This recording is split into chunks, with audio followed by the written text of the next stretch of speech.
All right, so welcome everyone to our fourth session and our Q&A, combined Q&A today. I'm super excited to have everyone here and super excited to have Jill and Jan here to do all of the wonderful things that they do. So welcome everyone, and welcome Jan. Hey, thank you, Stacy. Welcome everybody. It's great to have you here, and we already have a 1 week almost behind us. So time is flying by really quickly, right? So I hope, that what we are going through is not like drinking from a fire hose, that you get wet, but not, you're still thirsty. So this session will be actually specifically for kind of tying up some loose ends, and also giving you a chance to catch up and answer questions. And actually, I just finished reviewing the questions that you posted, so we are going to answer them in the second part of this session. So we still have wonderful 2 hours together, and let's start. And I see people are coming on board slowly, so I would just remind you of a couple of things. One of them, put your name in there fully and put your profile there as well. So like Tosin has her trader profile, Andy has his star profile, Andy, and so put it there. It's really easy to do. Just rename yourself, and by renaming yourself, change that. So it's really easy for us to know who is in the group. The second thing is that if you can, show your camera so that we can have a little bit of a live connection, if that's possible. If you're not traveling, or if you are not, I don't know, naked in the shower, hopefully you're not watching from that place.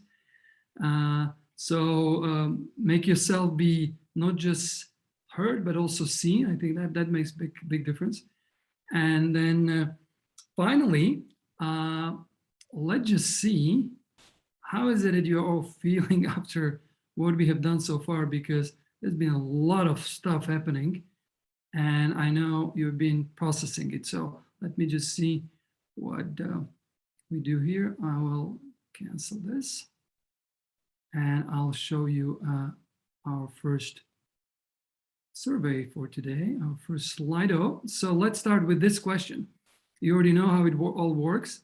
So you already know that you need to go to slido.com, put in FCCW1, or just copy this QR code. And our question actually is very simple. In one word, describe how you feel at this stage of the training. Whatever it is, just express it, but use one word so that we can capture the essence of what it is. So hopefully you can see. Excited, inspired, good start. Happy with an exclamation mark. Eager. Very good. Catching up. I love that. So I feel like catching up. Some inspiration. Great. We are getting people on board. So if you just joined, we are in Slido answering a simple question in one word. Describe how do you feel at this stage of the training. Scan or go, hop on the website. Okay, great. So inspired, excited, and happy are the most predominant way you feel, with some catching up, and eager and ready, and anticipation. So you feel anticipated, intrigued, refreshed. Very good. Keep it flowing. Okay, so good. Anybody else who would like to express how you're feeling in one word at this stage of the training before we start?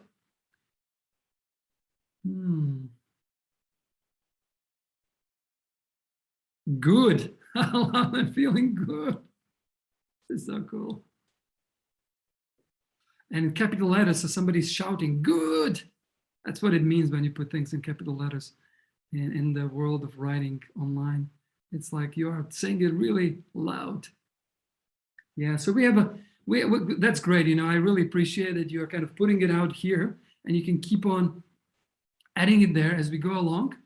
And this gives us a little bit of time and space and opportunity to tune in, right? Because how we feel, kind of the state we're in, makes all the difference in learning, and also it makes all the difference in how we experience learning. So one is process and the other is results, or the other way around, right? So this is really great that you have a lot of positive emotions, and I know some of you may feel a little bit confused or a little bit overwhelmed, and that's fun as well, right? Because there's a lot of stuff, particularly if this is new for you, and it's just a new order trying to form in your minds, form in your experience, and that's when we are experiencing that. But I don't see anybody putting that in, so I'm just saying that out loud in case that's what you're experiencing and you feel like, I cannot put it out there because it would not be appropriate, or you feel like, no, I'd rather not put it out there.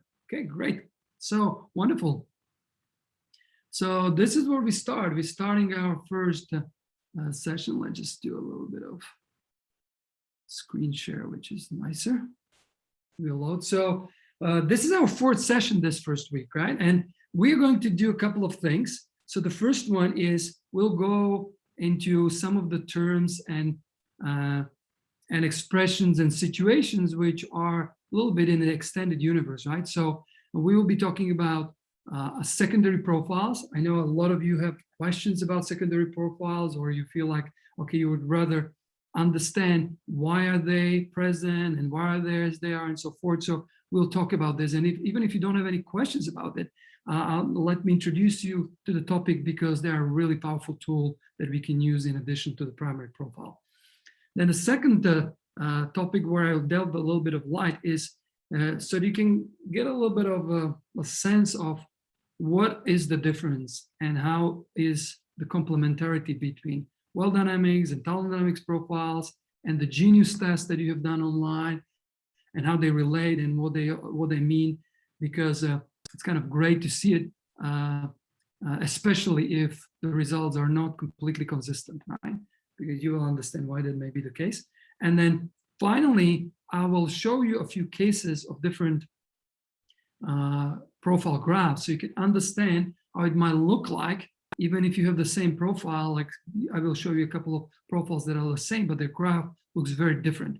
And I know it relates to possibly your own profile, that you are trying to make sense out of your profile, but also it will relate to some of the profiles of your clients, or maybe even of the people that you'll be debriefing next week, your colleagues or kind of your partners in learning, right? So that's the third area. And then when we're done with this, that's all the content for today. And then we'll go into the questions and answers, and I'll go through to the questions that you posed here, and some of them will be answered actually in the content portions, but others I will specifically ask. And if you're here, then we can also check if they were asked, if they were answered properly, and if you're happy with the answers.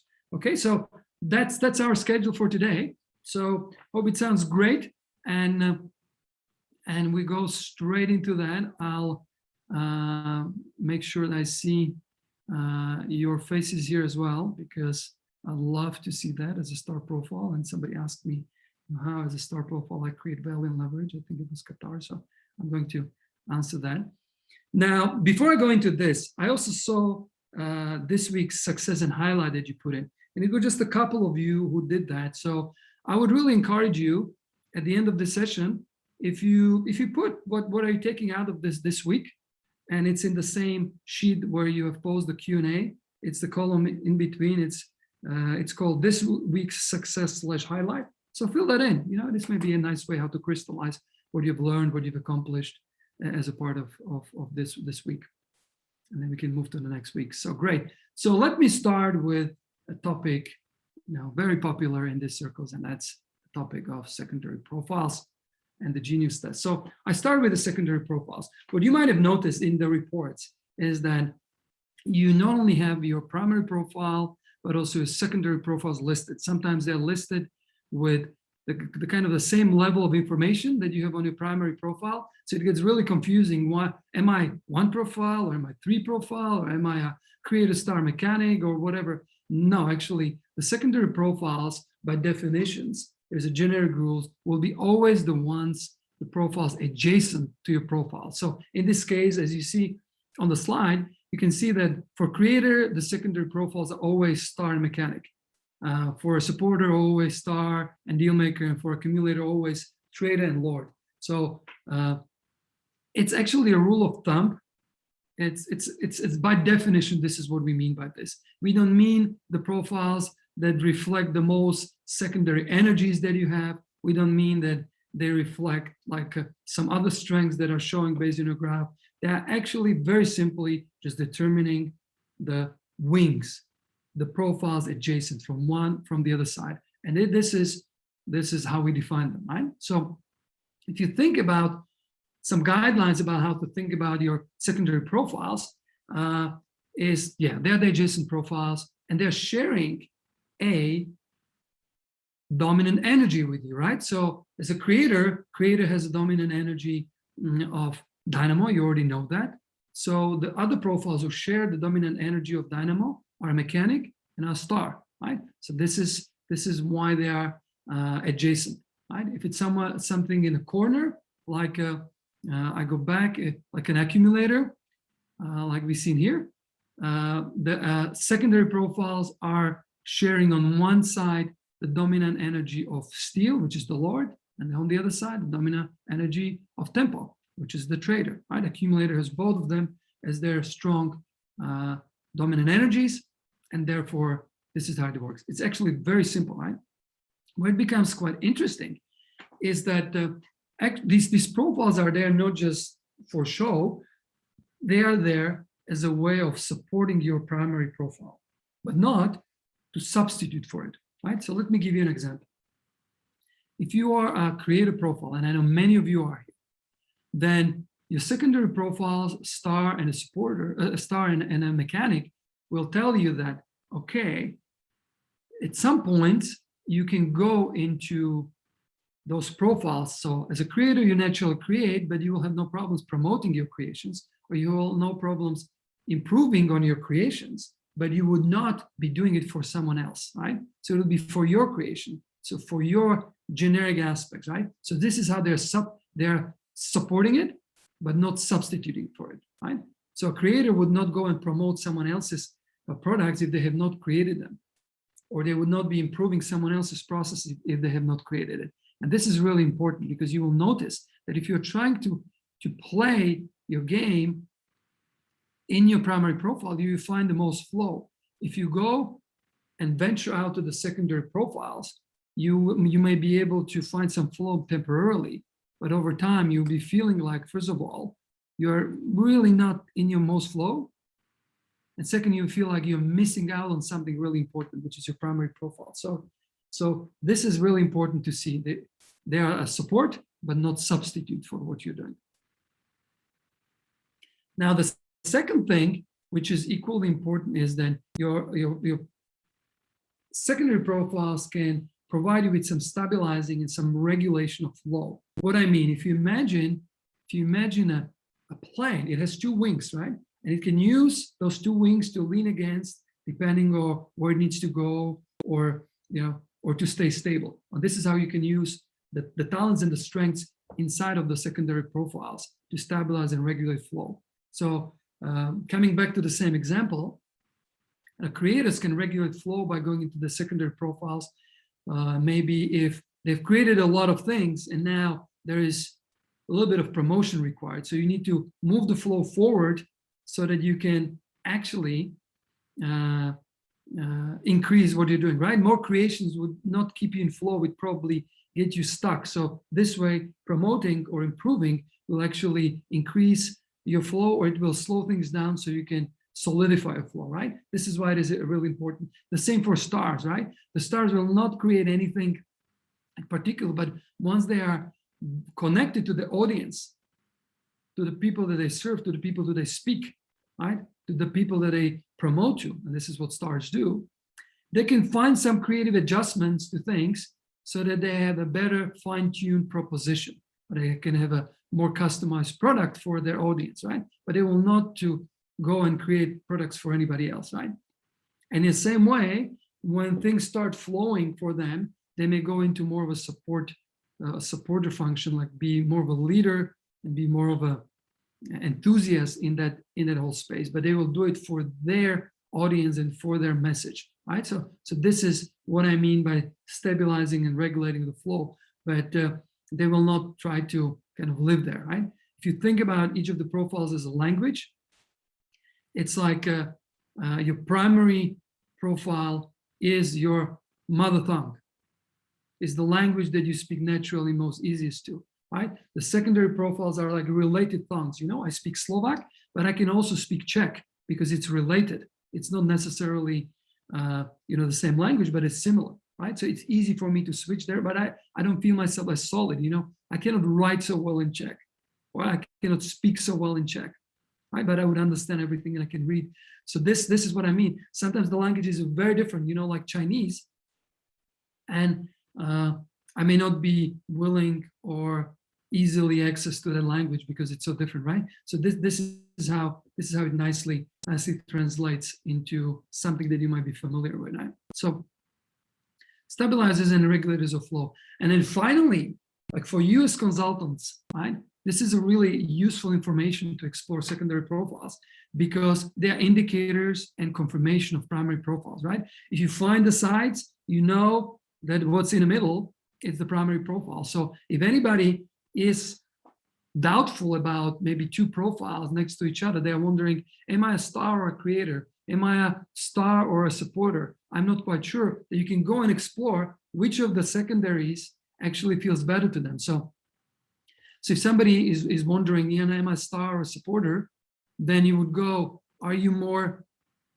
leaning to, are you more okay with creating things, or are you more okay with dealing? Are you more okay with listening and kind of creating connections? And that way you can see which of these profiles is more comfortable as a secondary, and therefore the other one will be in the middle, right? So in this case, if the creator feels a little bit more like a better secondary, then the primary will be a star. If the deal maker feels more like a better secondary, then the supporter will be the primary profile, and star will be a secondary, right? Can you see this? You can apply it to every single profile. And also what you can see here is that why some of you are sometimes a little bit confused, particularly, the mechanics that we spoke before. And I know I had several conversations with mechanics because they feel like, yes, I'm creative. So they sense their creator wing, but it's not really a space where they feel most comfortable being, because they rather improve and structure something that has been already created rather than come up with something completely new on a blank slate, which is what creators do really naturally, right? So this is how it all links together. So if there's anyone from you, like from the people who are on this call, on this session, who is still wondering which profile are you, then I would say explore the secondaries, and then you will get a much better triangulation into which might be the profile that is best for you, right? And this is not a complete rocket science. As I mentioned, this is a self-development process, right? So this is about recognizing your genius. So the word education comes actually out of the Latin educare, which means to draw out, right? So this is not to something to come from the outside. So we're trying to draw out what is already naturally there, and you start noticing things. And the profile is a great starting point. So if you feel like this may be the profile which gives you most flow, then explore that, right? So this is really important for you to realize. And also it's a start of an exploration, like what strategy, what game, what profile fits you most, right? Now, when somebody does the questionnaire like you did, like your clients will be doing, that's a really fast and simple and fairly accurate way how to do it, but it's not perfect, right? And sometimes people get stuck in the questions and so forth. So this is where you come in and you help them kind of zero in, tune it a little bit, right? They get a rough big picture, which from my case, from my experience, it's like 80% right, so 80% of the people that you get will be feeling like, hey, this fits, I just need to understand a little bit more, and it's fine. There'll be about 15% of people who will be like, I'm not quite sure, maybe you explore some of the secondaries with them.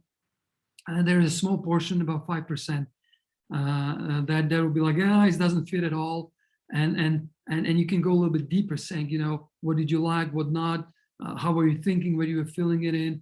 So this way you can start eliminating the mass and then go through the specific examples that we'll be exploring. So ultimately, everybody is unique and no tool is perfect.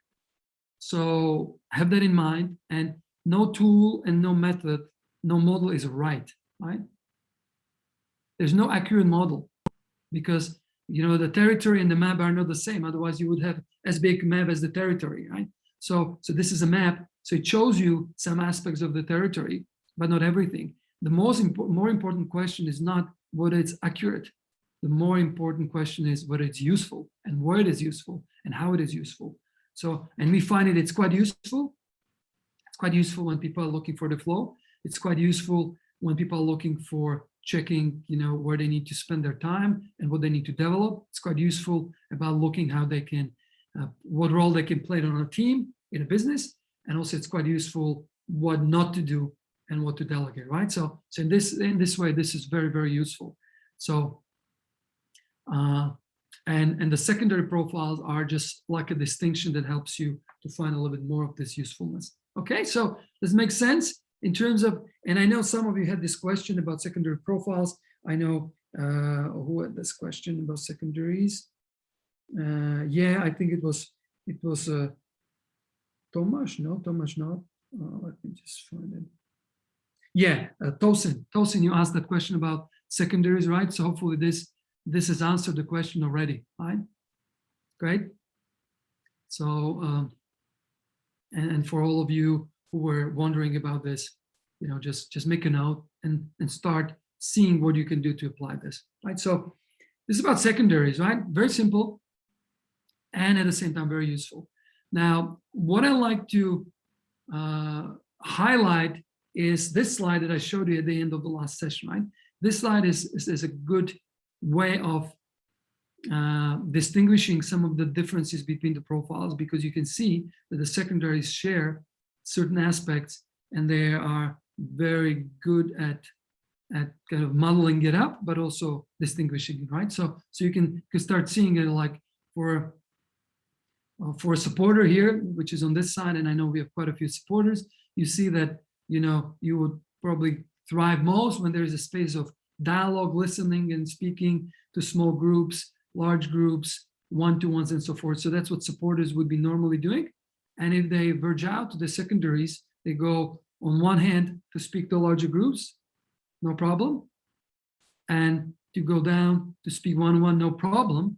But they like the balance. So this is how you can kind of zero in and also check if somebody is more familiar or more attracted to one aspect of it or the other, and see which one of them is like the essence and which one of them is the more complementary aspect of it. So this is just one tool for you, and I found it really, really useful when wondering which one is which.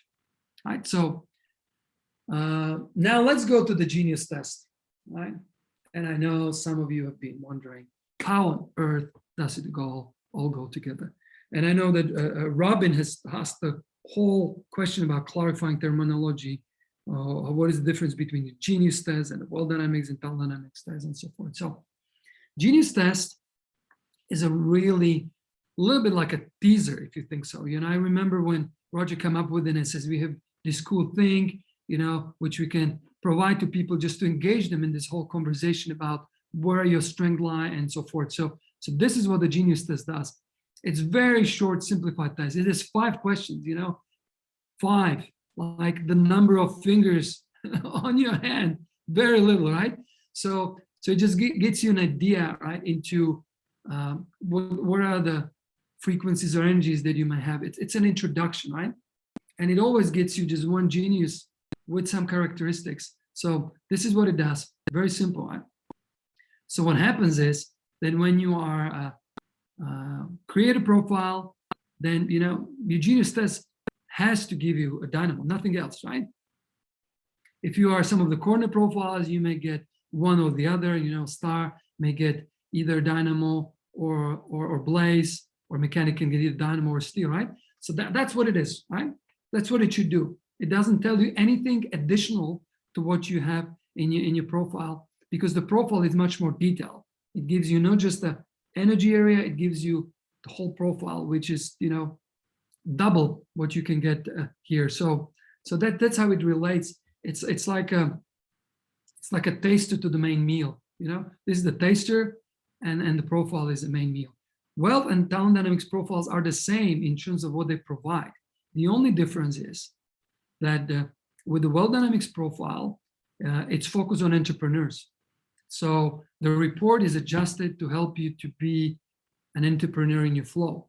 While talent dynamics is more related to leadership and to working as a part of a larger team, and it gives you more of a leadership focus and collaboration focus. That's it. The questions, the results, the terminology is all the same, just a slightly different emphasis in the report and in how we work with it. That's it, right? So if most of your clients are entrepreneurs, you would use Wealth Dynamics, and mostly your clients are part of your team, or they're leaders in large organizations, kind of medium to large size, then you would use Talent Dynamics. That's it, right? Otherwise, they're completely equal, right? But in much more detail, because they go into strategies. Like the Genius Test just describes the energies and tells you how you learn, how you love, how you explore, what is your winning formula, what is your losing formula. It's kind of to whet the appetite. Then the profile gives you a much more specific strategy, right? So that's the difference. Now, how come then that you can get some really weird results out of this, right? I've seen someone who's a mechanic and got a Genius Test result as tempo, right? How is that possible? Well, so this is one of the potential explanations. Obviously, it's always the same person filling in the answers, right? So there is a certain consistency in the person, right? Nobody's doing it for you. But what I found with those 5 questions, it's so much easier to focus on things that are currently on your mind rather than what are long-term there, right? So if you think about the Genius Test, is a little bit like the weather, while the profile is more like the climate, right? The climate doesn't change over time so much unless there is climate change, and that's a different story, right? But the weather would be changing, right? It would be consistent with the climate, but sometimes you can go a little bit off. So I notice when people are dealing with certain aspects of their business or a role, or when they're dealing with certain type of problems, they tend to have it reflected in the Genius Test, right? Which may not be consistent or may be consistent with their profile. So this is how you see it, right? So be quite aware of the fact that some people may say, I'm a dynamo creator, or they say, I'm a Blaze creator, or I'm a tempo creator. That's a nonsense. You cannot be of those, right? Those are 2 different results, and you use them for 2 different reasons, right? So if there is someone for you out of your clients coming out as a tempo mechanic, then what does it mean for you? You can be curious, like, what's happening? Like, what are you dealing with right now?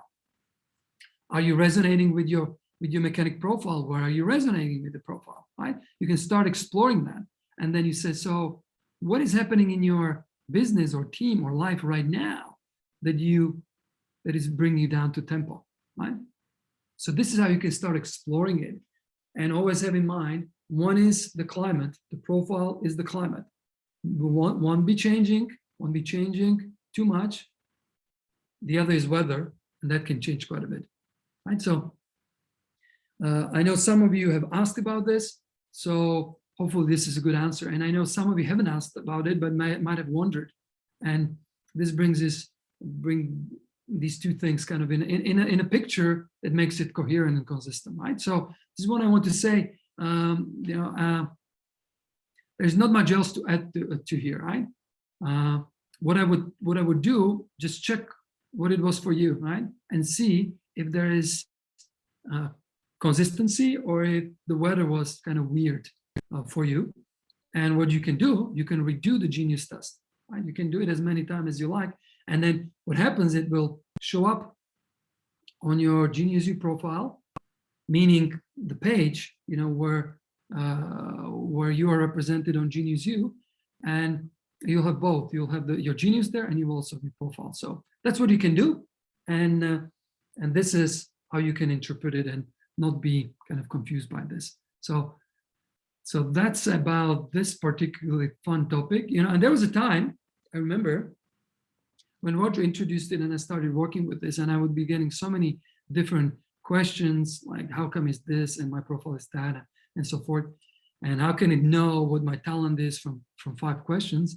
So I've accumulated this, and there was a moment when I was very reluctant actually to use the genius test, because I didn't have the context as I'm sharing with you right now, and I would feel like it just confuses people. But actually it can be quite an interesting complementary information, particularly when you are coaching people one-to-one. So yeah, good. Give me a little thumbs or something that I can see. So, and obviously I can see a lot of questions here, so I wonder if there's anything relevant. Okay, great. I can see some things happening. So Jill, if there is anything that relates to this, just let me know, whether it's secondaries or the genius test. And I see people have got it, so it's fine. Yeah, simplicity. Yeah, I think we've been answering most of the questions in the chat. If anybody feels they haven't had a question answered, if they can put a Q in front of it, then I'll pick it up and feed it to Jan. Great, awesome. And I know many people have asked, particularly about secondary profiles, about genius test results in the Q&A sheet, which I've picked up here. So I hope that's catering for your needs and also providing some answers. Okay, great. So let's take a look at something which I found really, really exciting. And this is something which many of you have kind of stumbled upon, and that's looking at the graphs. And how do I read these graphs, and how do I make sure that I read them properly? I started with that in our previous session, and I'm going to go a little bit more in depth into this. But before actually I go into this, I want to highlight this rule of 1 + 2 + 3, which Roger was talking about on his videos. You might have noticed that. I know somebody has asked about that. This is a generic, simple rule which allows you to see how to build the minimum viable team, depending on which profile are you. I put the dream team of the US basketballs, Jordan, Bird, and Magic Johnson, right? As a dream team. So if you want to do it, and this is a really useful thing, if you're building a team, always consider yourself, or if you have a client building a team, always consider them being the number 1 in this equation, right? So if you're a creator, you are the number 1. If you're a supporter, whatever the profile is, you are number 1 in this equation. So, and then you're looking, so how do I build a team that supports the flow and also provides coverage of all the energies? Basically, this is what the rule does, right? It tells you, okay, so who do I need next so the flow happens? And that's a +2 person. So creator needs a supporter, because he can create things and he can step into his secondaries for a start temporarily. But supporter is already 1 step too far, and it's oftentimes required for the creations to come further into a larger community of people and so forth. So this is why supporter is important. Now, who would complement it next? And that's a +3. That's an accumulator here in this case, because an accumulator will provide some stability, but also will cover the 2 energies, tempo and steel, which is neither the creator nor the supporter covering. So it's a blind spot for them.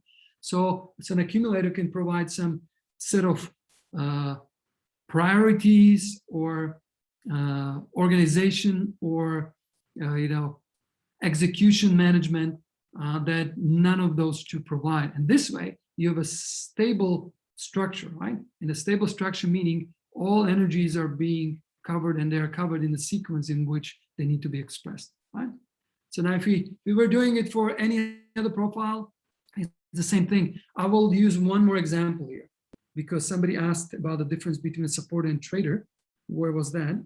To do supporters and trade. This is Yvonne Haglund asked that question.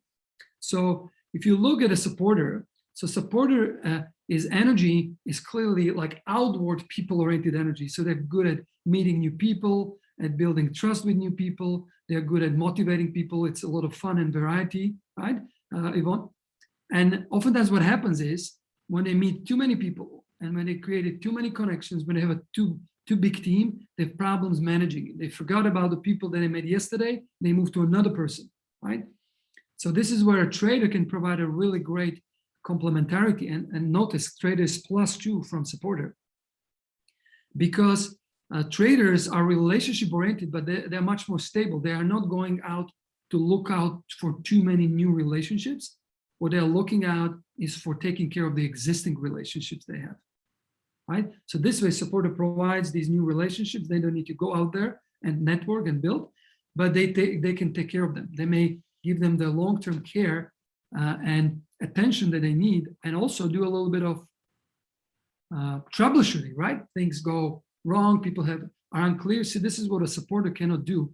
But if a supporter does that, he can have their clients, but also have somebody to take care of them, right? Typically, traders are very good at like being account managers because they just have the same relationship over and over. They just look for when is a good time to come and talk to them, when is a good opportunity to help them. And they are not trying to communicate with them all the time. This is what traders do best, right?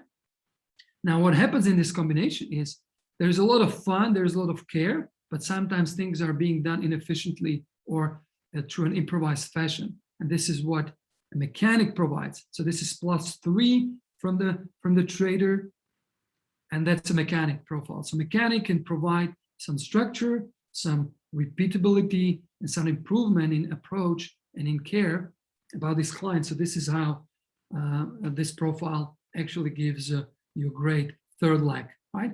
We have 3 of them because that's the minimum to contain all 4 energies. You see, whenever there is someone who is having 1 energy, there is someone who has 2 energies. So this way, there's always 4 energies covered in this set, but always all 4 energies are covered, right, in a different sequence. So this hopefully gives you a good idea about how to start thinking about your team. But remember, this team is being built about you, or the client being the first person, the one who provides the value. If you are trying to join the team, right? If you are not building a team but trying to join a team, then you look for somebody else who is backwards, right? So you look for someone whom you can complement, right? Rather than who complements you. So I know who was asking that about trader. Both Dimitri asked a question about traders, deal makers, and accumulators and Lord, and how to help them to grow the business. And also somebody, and I think it might have been Roy, as a trader, how to make out a profile see that you can be service of them. Then this is where it fits in, right? So you look like whom could you add the most value to as a trader, right? So it look like a trader can add a lot of value to a supporter. That's 2 steps away, and also to a star, which is 3 steps away, right? Because star is on a team for mechanic, right? Mechanic +2 is a star, +3 is a trader. So this way you can start looking like who could have some problems, who could have some need for things that you could do, so you can forward their project, right? So let's say you as a trader are looking for someone to help. You would not look for the person, you will look for the project, you will look for the business, right? Business that you are passionate about, the business that you are knowledgeable about, the project that you want to be part of and contribute somehow, right? This is what is important to look. You're not just looking for profile, you're looking for what they're trying to do. And there you can easily complement them, right? If it's your client, then then it will be part of your offer, right? You can make a life easier as a trader to a lot of stars, to a lot of supporters. So you can build a product around this and look for stars and supporters who have that need. And this way, you can have something tangible how to give them value. Or you can become a member of a team and join a team and say, I know you're working on a project to bring, I don't know, people to Mars, if the person is Elon Musk. So you can say, I know really good how to execute things and projects. So get me on your Mars team because this is what I can add. It's already been created. You don't need to create it. It's already being promoted. You don't need to promote it, but it may need to be executed in a timely fashion. It may need to be executed in such a way that you get it done. And that's where your value may lie. right? So there's this whole science and art of looking for someone else who needs your value, whether it's a team, or whether it's a customer, or whether it's a whole business, right? And when we talk about the spectrum, which will be in the next session, what you will notice is that the different ways how you can plug in your value and create your leverage, depending on which level on the spectrum you are. If you try to jump, you won't be able to do it, but there are certain ways how you can do it where you're right now here. Right, so this is where it is. So don't look primarily for people, look for projects, and then look how you can complement the people on the project that are already there. And if you have clients, look for what is it that they're struggling with, what is it that is holding them back, what it is where they cannot grow their flow because it's too far from them, right? And what is your value can be their leverage, and vice versa.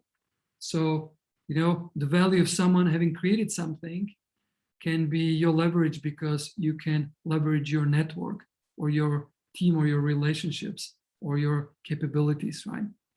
So, and it happens everywhere around us, right? So there are distributors, there are stores that sell Apple products, right? So that's like a trader equivalent for a creator, which is Apple. Apple comes up with this amazing new product, and there is someone who has close access to the community in a geography, and they are more like a trader profile. So it exists already. So look for who needs your value, like for whom it can be an access to more flow and make you more successful. So this is how I kind of weaved in the answering some of the questions as we go along, because I realize it's so relevant to this particular concept of building a team or joining a team or being part of the team. So this is really great. And one final thing about this building a team, you'll notice that when we were talking about the energies and the seasons, you notice that there is a sequence to flow, right? And it goes from spring to summer, from summer to autumn, and from autumn to fall, and then transition, and it starts with transition, goes back, right? So this is why we are looking at the 1 + 2 + 3, and we go clockwise, because that's what follows the flow. That's what follows the flow of creation. Right? So is this useful? Is this helpful for you guys in terms of thinking about teams and everything around this? You can nod your head or put something out there, like an emoticon, or so whatever you need to. So great. Okay, cool. Yes, of course. Yeah, of course. So now we go into the graphs, right? So this way I was able to cover some of the questions, and let's do the graph thing. So graphs, how to read the graphs, how to read the damn graphs if they are saying so many different things, right? So the profile graphs are confusing for some people, right? But it's really, really easy. This is what I showed you in the previous session. I showed you like when it's really clean, when it looks really nice. This is supporter and mechanic graph. The supporter has 60% of blaze, and the rest is kind of distributed, so it's very clear what is their predominant energy. You can see it visually, right? You can see it by the apex here. You can see it by the area here, so it's really obvious, right? Similarly for the mechanic, right? Two most dominant energies, dynamo and steel, right? The peak shows it, the area shows it really clear, right? Not a big deal, right? Now it becomes really interesting when we get something like this, right? This is where the mechanic is not so obvious. It's pulled down a little bit, right? You see the tempo is 24, is almost as strong as steel, but still you can see that this is a mechanic profile, because, or it indicates that the strongest profile is mechanic, because steel, you can see the predominant energies are still dynamo and steel, right? You can see by the shape, but it's already a little bit put down, right? You can say, if somebody who's a mechanic has a lot of tempo, you can say, while their primary focus will be on improving things, innovation with structure, which is what is the essence of mechanic, they will be able to relate to certain time issues, right? So they will be not completely disconnected from reality, right? So this is where you can benefit from it as a mechanic.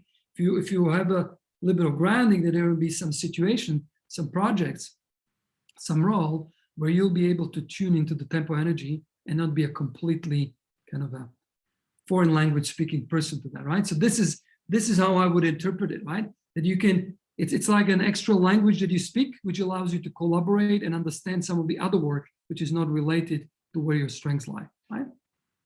So that's the one. Let's see some others, right? So here is a profile of a star. Both of them star profiles, right? Both of them get the same description. Both of them get the same primary profile. But you see, is there any difference in here? You can see that on the right-hand side, we have a star, which is like, boom. It looks like a rocket trying to shoot into the outer space, right?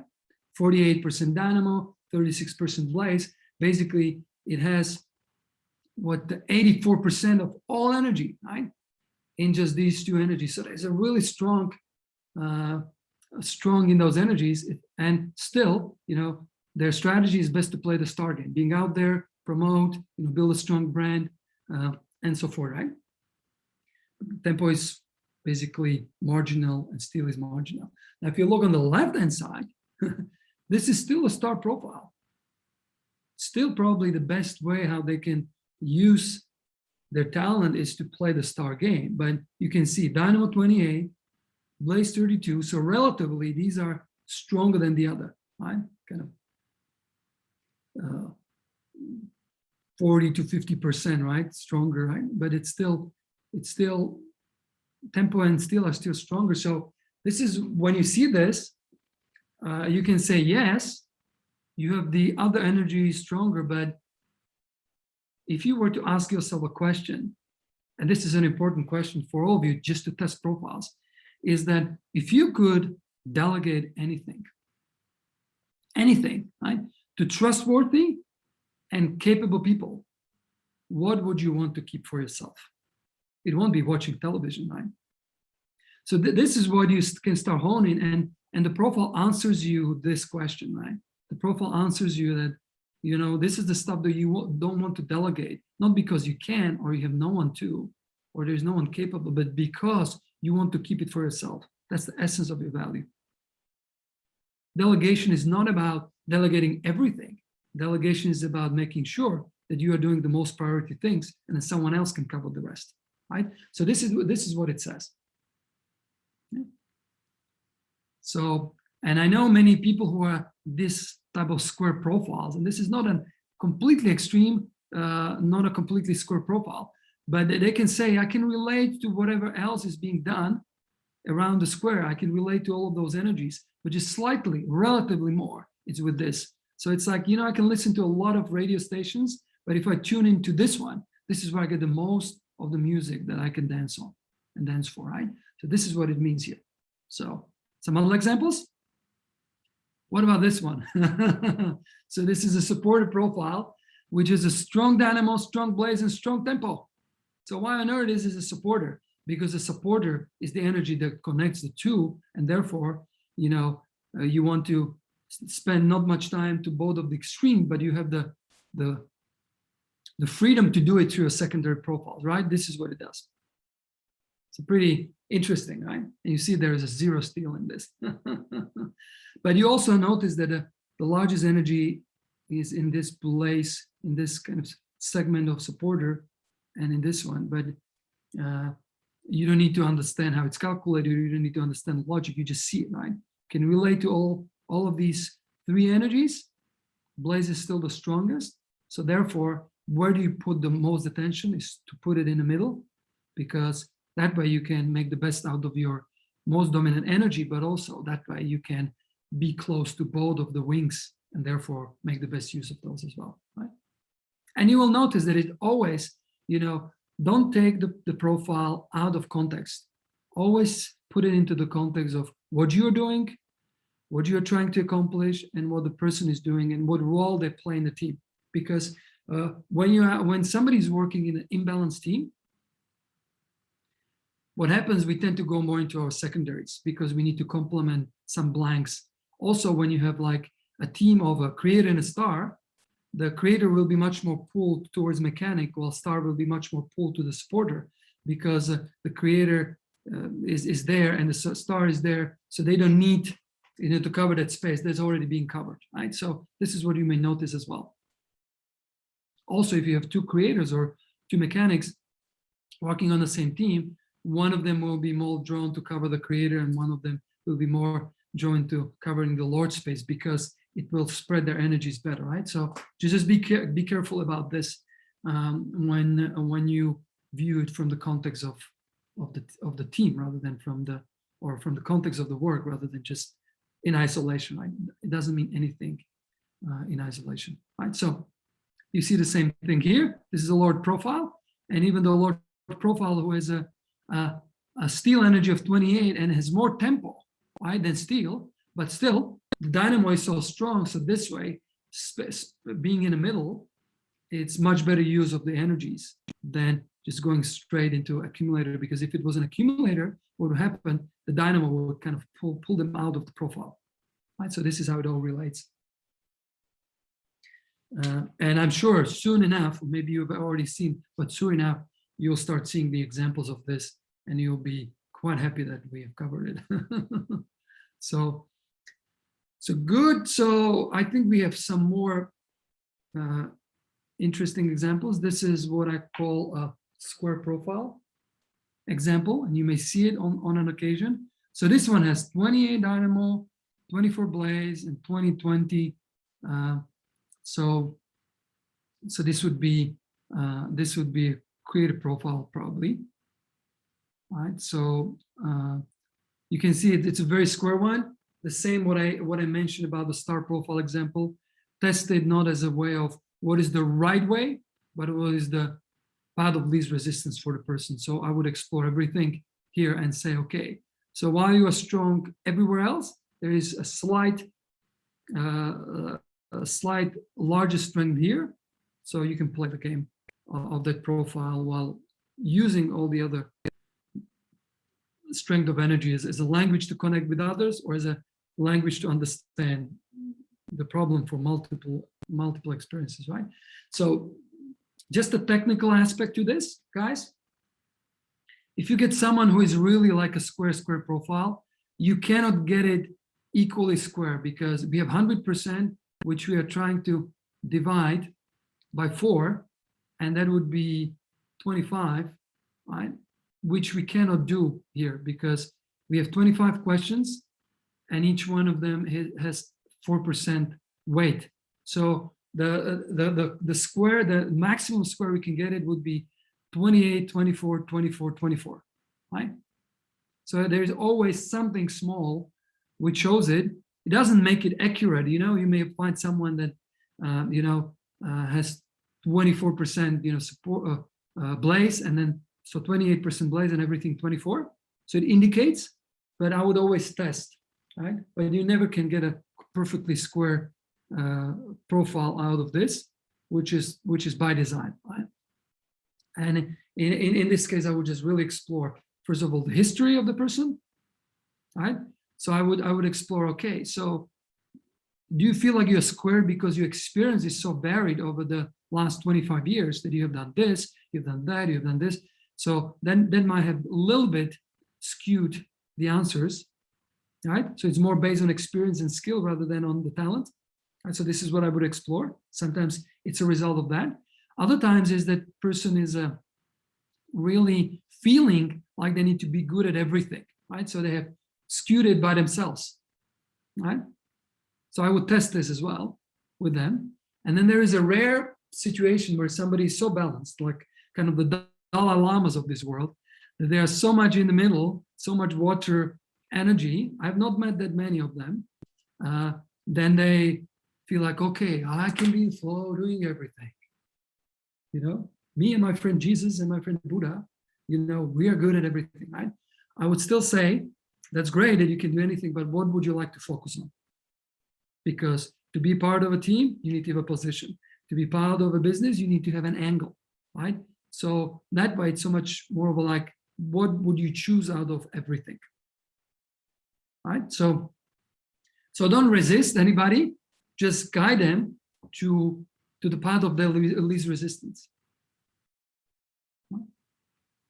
So somebody asked here if the steel and dynamo at 28% wouldn't be a mechanic. Well, because it's so close and because Blaze is also so strong, it wouldn't be a mechanic. It's a very small difference, right? If it was, 48 and 48, then it's clear. But this way, it's relatively unbalanced. So this way, I wouldn't say it would be a mechanic. And it doesn't actually really matter in this case, because it would be much more of a choice of the person to decide what game do they want to play, right? So, and when you're debriefing someone who gets something like this, start with curiosity rather than with you should know the answers. You should know the answers. You go, hey, you came out really interestingly. Like everything is balanced. You feel like do you feel like that you've been asked to do lots of things, or you can start probing into their work, into their experience, into their skills, and this way you will find out, and they will tell you. I always felt like I was good at everything, but I couldn't properly choose, so I was doing everything. Great news, right? You can tell them, wow, that's amazing. So would you like to finally choose in this session? What can make the most difference for you? I'm like, yeah, that'll be awesome, right? So you can use everything that is there rather than fight it. Go with it, use it. So this is how you can approach some of the square ones. And finally, I think many of you were wondering about these ones, which we call hourglass, or we call them bow tie, right? The bow tie is on the next slide. This is an hourglass, right? So you can see that both of these guys came out as creators, right? Yet the shape looks very strange, right? So let's look at the left-hand side. So left hand, and you know how to train yourself now. Look at the shape, look at the result, look at the shape, look at the percentages. That's the way how you can start reading this. So this first one is 32% dynamo, 16 blaze, 28 tempo, and 24 steel. Interesting, right? So what's the dominant energy here? It's dynamo, right? Even though it's just relatively somewhat dominant, it's not, it's the biggest energy. But tempo is the second biggest one, and it just 4%. That's a one question and one answer difference, right? So you may discover that, and again, I would be curious about this person. When I started doing debriefs a long time ago, I had 1 week when I met 3 or 4 people who had exactly this shaped like graph. So I said, maybe there's a lesson in the universe. Maybe I should, explore this part of this. And you know what? It was very interesting to talk to them, right? So one of them had a trader profile, which was like exactly the opposite of this one. It was 28 and 32 dynamo and tempo, right? And he was doing,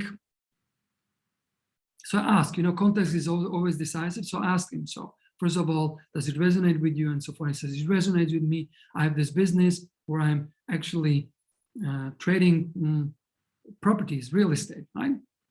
I love it. I've been trading and looking for opportunities to trade ever since I was a kid, Yet I'm very creative. I'm writing poems, I'm composing music, and so forth, right? So he saw both of these strengths, but he decided to play on the strength of the trader in his business. And guess what? He said he was famous for creative deals. He would be doing these creative deals. So he could bring this a level of creativity into his very grounded trading business. And this is how we looked at it. This is how he was able to do it. So that's one way I can express. I could find some people in creative agencies, like ad agencies, who came out as this. And they were like, yeah, I'm very creative, but also I like to realize the stuff. And whether it was one way or the other, they were like, I'm I'm part of the brainstorming, but then I'm also part of the project to make it happen, right? And that's what I love most. I said this way, you can start seeing how you can use one of the secondary strengths here, in this case, dynamo to complement tempo, or tempo to complement dynamo, to give some extra wind into the sails of that primary profile. So this is how I would always engage with people around the results of the profile and look how it fits into context in the same way as we discussed before. Now, what happens when somebody comes out like this person on the right-hand side? So they have a dynamo of 32, and they have a tempo also 32. Woo! So same energies. So in this case, the machine, the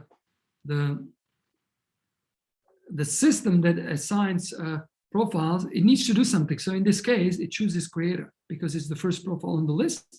So rather than choosing a trader, it chooses creator, right? So this is how the system is set up, because it's not smart enough to say, if I have two of the same, and this way, it's the energy, it's the surface area, it's all the same, right? So he needs to do something. So if you find somebody like this, then you can say, you know what? Let's see, which one of this fits better to you. Is a creator, or you can introduce the trader. This doesn't happen very often. This rarely happens, right? So I'm just giving it to you as a way of dealing with it if it happens. And the same, it happens for you. Right, so that's the hourglass. Now let's go into the final one. And this one is from Czech, you see, because I couldn't find any proper examples in the English platform. So I went to the Czech platform and I found someone who was as a part of a team on my client side. So this is a bow tie. This is where the energy is distributed across from blaze to steel, right? So in this case, dynamo is 60%, so not a big deal, the lowest energy. Tempo is 24%, relatively sizable, kind of a quarter of the energy, but not as strong as steel and as blaze, which is 32%. This is basically just the flip side of what we have seen before. And you can see here that again, blaze, which is plummet, blaze is 32%, and it's just one question from steel, which is ocell here, 28%. So what can happen with a person like this? This can happen, and I've seen it also the other way around. I've seen that someone says, I really love people, I'm leading people, but I'm quite familiar with numbers as well, and I'm using it as a support. When there is a decision to be made, I always make it based on people. But when there is a business to be led, I always watch for the numbers as well. So there is some familiarity with the numbers, and it can complement either the people side, or the people side can complement the steel side.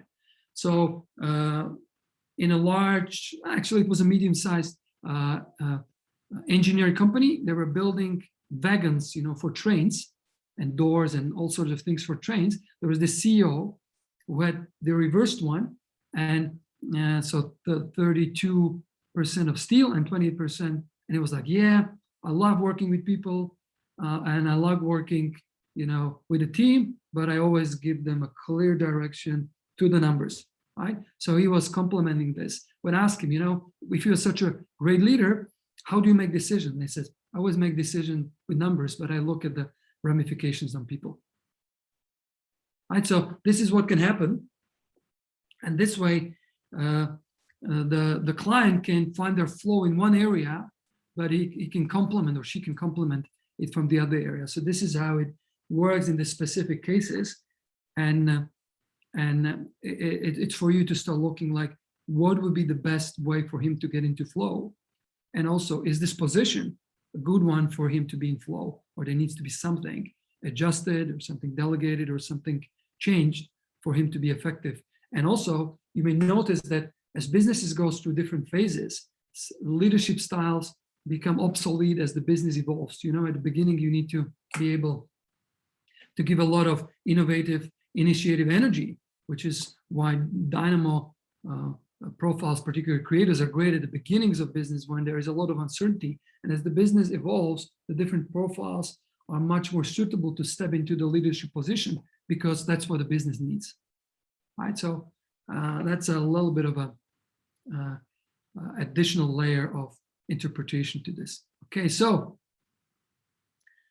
we have gone through a lot here, right? So after this, it should be fairly, well, I would put it in a different way. So you should feel much more comfortable in terms of reading graphs and connecting them with the primary profile and what it means, right? So it's a section that should help you with this. Now, I know that you have had some additional questions here. So if there's anything else that relates to the graphs, and I have not covered it, and it's not in the questions here, you can ask it now. Right? And then I'll go through some additional questions about this, and then we move to the Q&A for all sorts of different questions. So, okay, so there are some comments. I see Robin has, I didn't think star as a temp pool percentage is higher. I don't completely understand that question, so maybe if you want to rephrase it. So Dimitri, the 25% will not happen, right? Because it will not happen because it cannot mathematically happen. Because the 25 questions are not divisible, right? So it's, you always has 25 questions, so that means that one question we have 4% more, so that means one energy gets 4% more. Right? So just imagine somebody has to fill in 25 questions. So it would mean that 12, 12, or 6, 6, and 6 will have the same energy, and then the 25th questions will be the tiebreaker. So you will never have 25%. You will only have 24, 24, 24, and 28. That's what can happen. So great.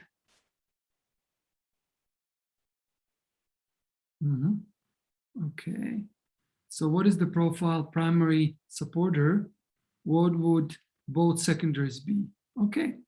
So deal maker, and if somebody's profile primary supporter, their secondary profiles by definition will be a star and a deal maker. Right. So that's what will happen.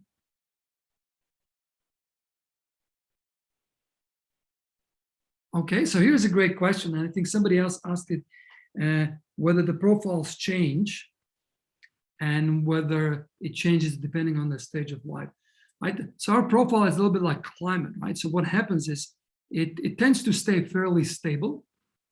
What I've noticed happens is there may be some movements in the profile to one or the other secondaries, but mostly it happens not as because the profile has changed, but because our self-knowledge, because our tune into who we are has become much more accurate, or it may become muddled, right?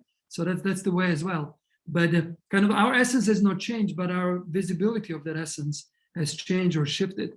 And what I've seen, people tend to get to their true essence as they age a little bit more because they don't feel like they need to play any games, or they may get to the true essence early and then they be veered off by the environment a little bit, but it doesn't mean that their profile has changed.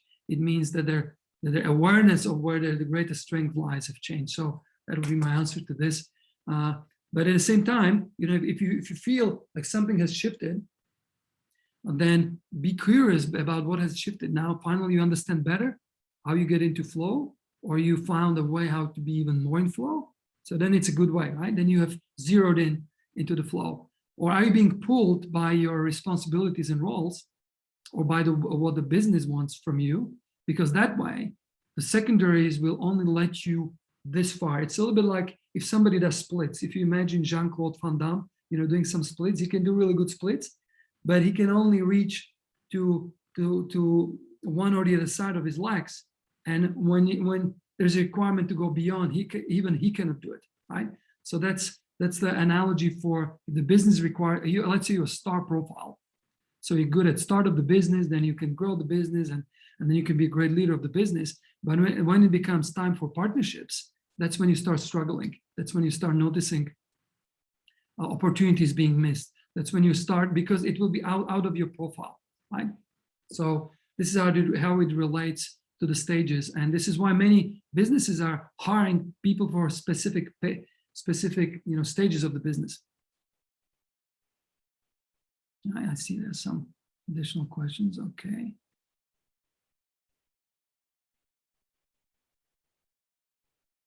Okay, so here is an interesting answer to a particular profile, which is a trader. Mugi puts questions about trader. So trader, right? So there are a couple of questions about trader. One of them was about how they can work with others' profiles, or how can they see the value of the profiles. But there was also a question about, trader seems to be resisting their profiles, insecure about their profiles, right? So from my experience, what I found first of all, that when traders come out, they are much less extreme than some of the other profiles, right? So they're a little bit more rounded in their perception of themselves, right?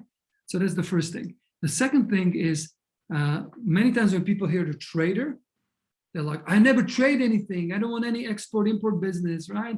I don't like trading currencies, right? So they are distracted by the label. But every profile, the label is just a doorway. It's not about the doorway. It's not about a finger. It's about where it points, right? So the trader, oftentimes when they understand what is it like that a trader has tendencies to where their natural strengths lie, they see, aha, well, I may not be trading things, but I'm good at executing things, or I'm good at dealing with reality. I'm good at kind of in crisis situation. I'm good at responding. I'm good at comparing things. I'm good at balancing. I'm good at market research, right? I'm good at seeing patterns when they appear, right? And I love to solve problems and puzzles, right? This is what a trader can start seeing, and it's difficult to connect with some specific things of business. At some cases, right? So should I be customer care? What should I do, right? So this is what a trader naturally does. So if you help them to go beyond the numbers, beyond the label of the profile, you can start discovering some of those things. And then you can look, okay, so if this is where your strengths lie, let's see some jobs that you do, right? And then you can see, I have a good friend who's a trader profile, and he is doing some customer service software and programming and processes, and he loves it, right?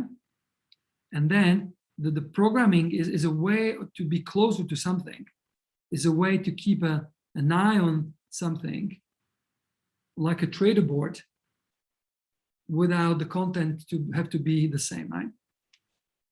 Another client of mine is a trader profile. He's a dentist, right? So he loves serving people, and it requires the attention. He needs to be present in what he's doing. He needs to respond to different situations. So that's how he relates to it. And he started trading Bitcoin, and he is so stressed about it because he cannot pay the attention to it. He wants, I don't know what, returns straight away and so forth. So a trader loves to study and explore where the markets where he's trading, and he loves that. And that's where he can use those trading skills, or those skills that come from a grounded trader profile, right? So it isn't, and I know a lot of people are insecure about different profiles, but here the specific insecurity comes not because traders are insecure, but because sometimes it's more difficult for them to relate to it based on the name, right? So Mugi, did you get an answer? Right, and hopefully Tomasz, you asked about this as well. So if this was kind of answering your question as well. Okay, let me see what else is here. Okay, well, a lot of. Can you please clarify, confirm the counting backwards principle to support the team? Okay. So if it's for 1, which is you, +2 +3 clockwise, then that's how you build a team, and that's how you look for support for yourself, for your value, right? So then you go just backwards when you're looking to whom can you support, because you're asking yourself a question. So who needs me? Who needs me as a support in what they're doing? So you can go backwards. You can go backwards 3 or 2, and this way you'll find either the first person or the second person on the team that you can support.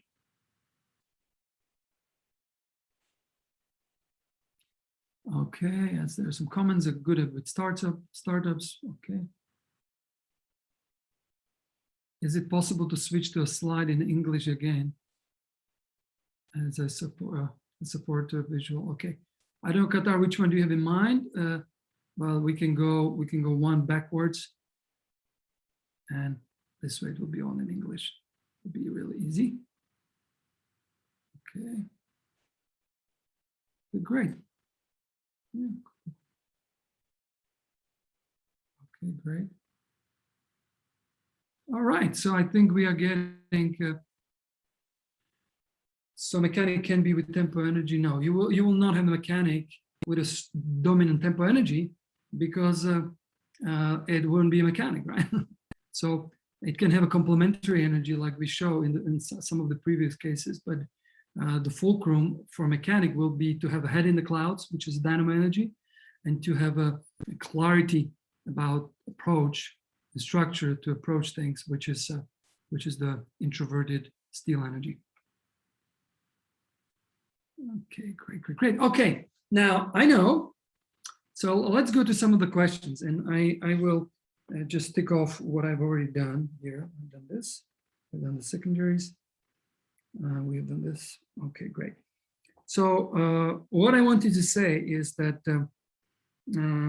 we have answered this as well. And this one as well. So let me just see where to start best.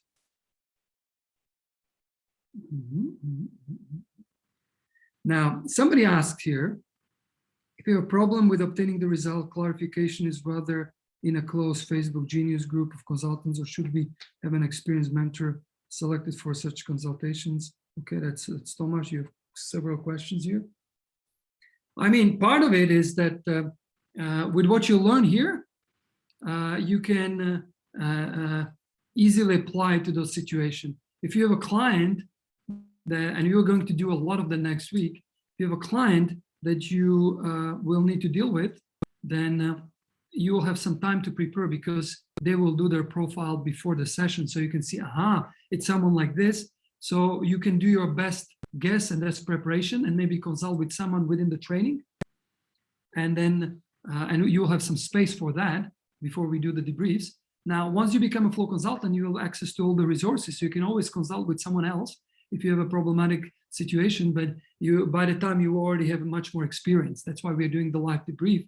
That's why you are actually next week going to have on Thursday, having a live conversation with an actual client or potential client, or someone that you don't know of or who is not in this program, so you can practice and also get some experience. So that's what is always available.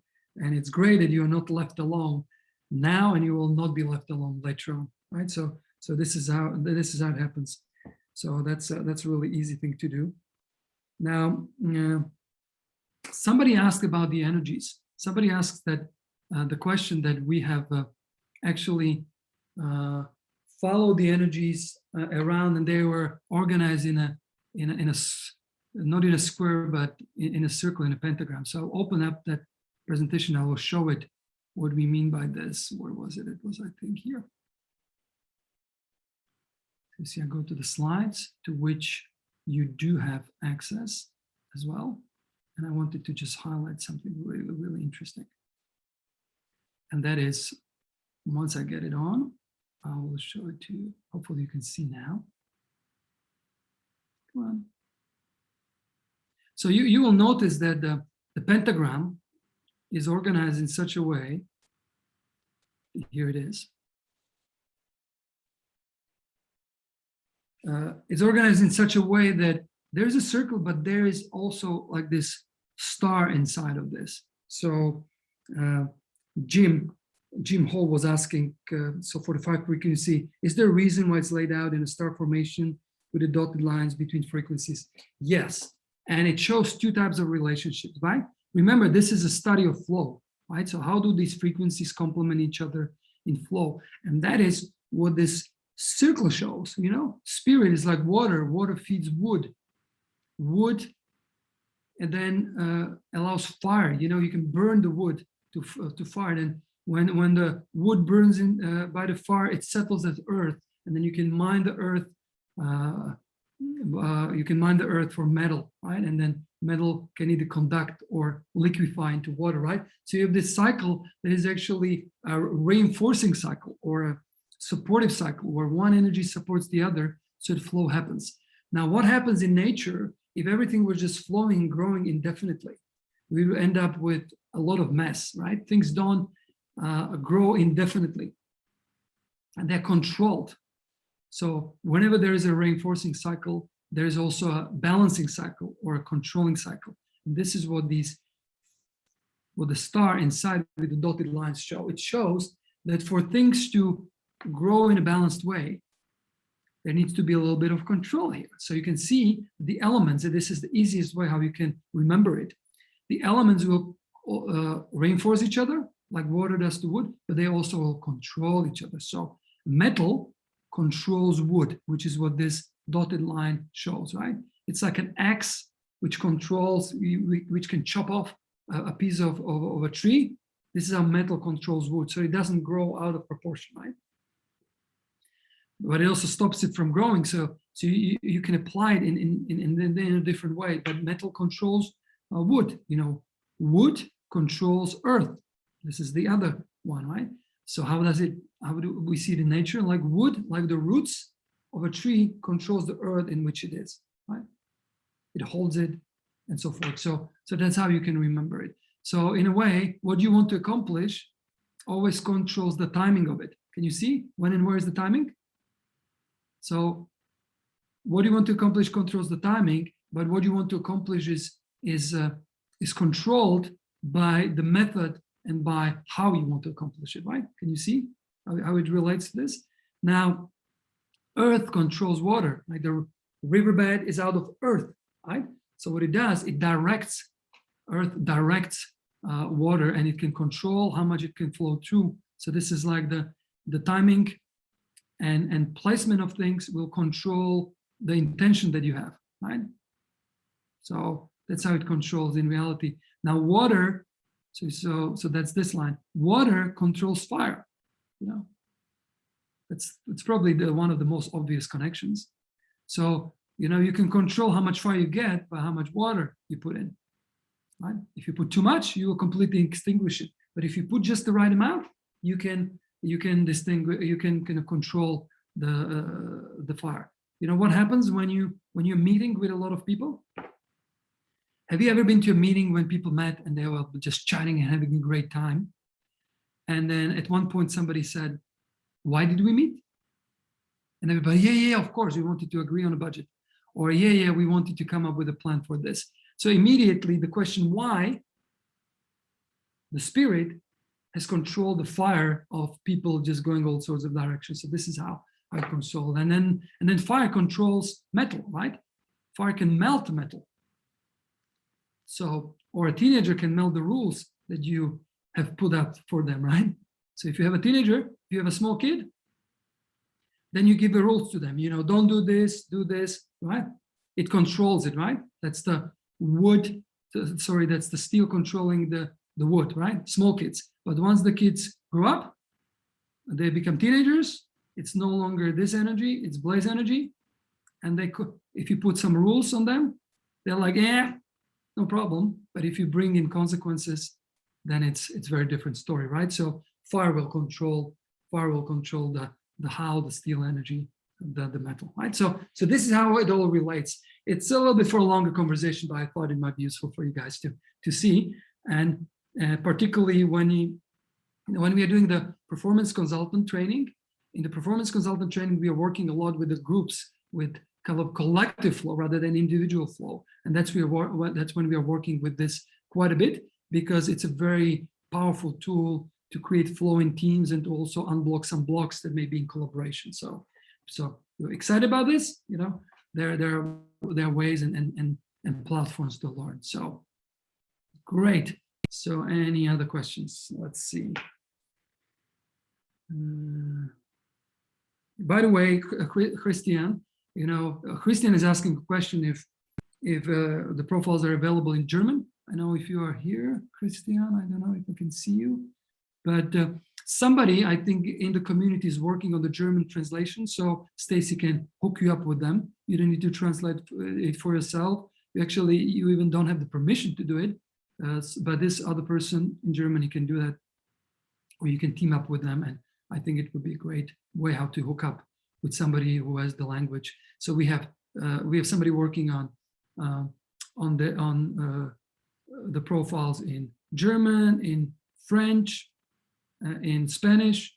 I have myself done it in Czech and to some degree in Slovak, but mostly in Czech because Slovaks do understand Czech. So I've done it for the past 12 years.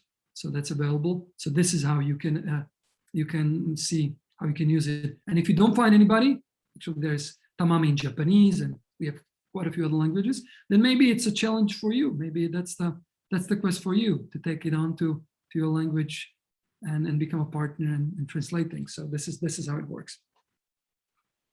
Great. So we have this. Now, what else is here? Okay, so here is a question about value and leverage. What is the difference, and how do stars use value and leverage? All right, so let's see whether we have anything about this here. Maybe. Okay, so first of all, so value is the essential, how should I put it? So value is connected with every particular profile and their strengths, right? So this is what you bring to the table. This is what you bring that is valuable to somebody else, right? So for a creator, it's something else. Then from a trader, there's always something that you can contribute, because the way of you seeing the business, the team, the situation, or the different elements in the situation, right? So if you look at the square, where we have the square, this is where the square is.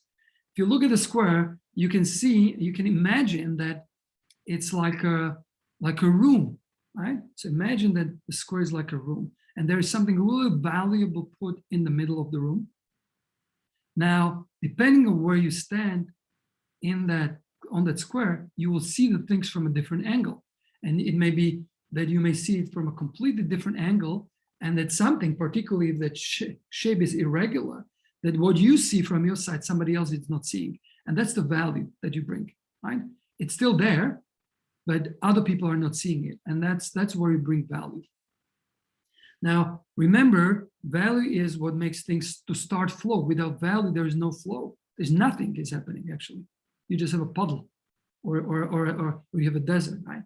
So value is important, but it's always important to relationship to how it can help someone else, right? So how can you as a creator help someone else? How can you as a star help someone else? How can you as a supporter help someone else? How can you as a mechanic help someone else in a particular situation, right? So it's always a value towards someone. It's never just value of its own. It's like a little bit like a Christmas gift. You don't buy it for yourself. You don't buy it to be hidden in a cupboard. You buy it to give it to someone. So value is the greatest gift to someone, right?